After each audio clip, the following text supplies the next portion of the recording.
menggunakan masker ketika sholat. Yang jelas yang ditutup adalah bagian mulut dan bagian hidung, begitu ya. Nah, memang ada hadis yang seolah-olah indikasinya melarang hal ini, begitu. Dari hadis yang diriwayatkan oleh Abu Daud dan Ibnu Majah, di mana bunyinya, An Abi Hurairah radhiyallahu anhu anna Rasulullah sallallahu alaihi wasallam naha ayyughattiya rajulu fahu fi shalah. Dari Abu Hurairah bahwasanya Rasulullah sallallahu alaihi wasallam melarang seorang ketika sholat itu menutup mulutnya ketika sholat, begitu ya. Lantas bagaimana memahami hadis ini? Ternyata memahami hadis ini tidak semudah memahami redaksinya, gitu ya.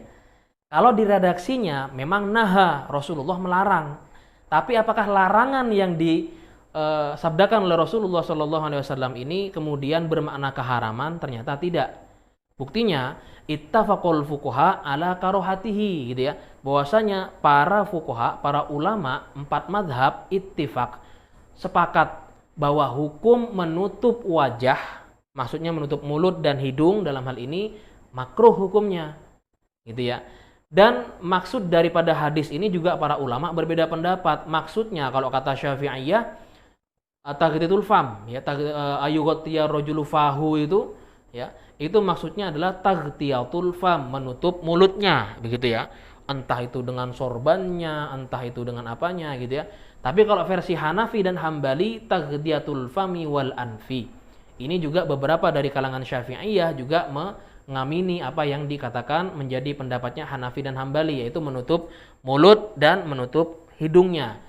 Tapi pada intinya seluruh ulama sepakat tentang hukumnya, yakni makruh bukan haram, yang artinya ya bukan juga menjadi penyebab dari batalnya sholat, kecuali kalau di situ ada najisnya, begitu ya. Kalau nggak ada najisnya ya nggak batal juga sholatnya, gitu ya. Termasuk diantaranya adalah yang dinukil oleh Al-Khatib Asy-Syarbini dalam kitabnya Al-Iqna. Beliau mengutip pendapatnya Imam An-Nawawi dalam Al-Majmu', ya, bahwasanya wa ayyusalli ar-rajulu mutalassiman wal mar'atu mutanaqibatan yukrahu dzalikah, ya, bahwasanya anha karahatu tanzih la tamna'u sihhatas shalah.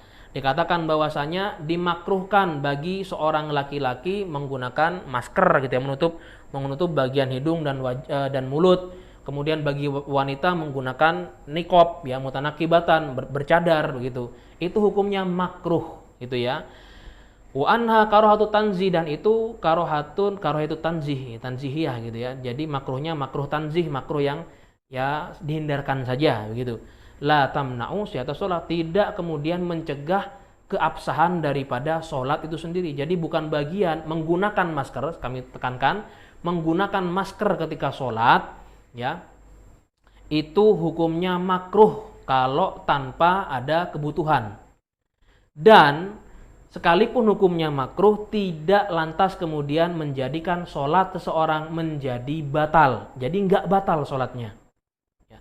Sekarang di sini dikatakan oleh para ulama kalau bahwasanya hukumnya adalah makruh kalau tanpa adanya kebutuhan. Nah, di zaman ini, gitu ya, apalagi di masa-masa pandemi seperti ini, sholat menggunakan masker itu seolah-olah menjadi kebutuhan, ya. Karena kenapa? Untuk menghindarkan diri dan menghindarkan orang lain dari penyebaran virus corona ini.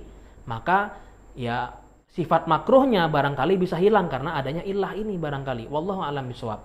Jadi urusan sholat menggunakan masker apakah membatalkan sholat atau tidak, tentu dalam hal ini kalau kita menukil dari pendapat para ulama tidak membatalkan sholat, gitu ya, tidak membatalkan sholat.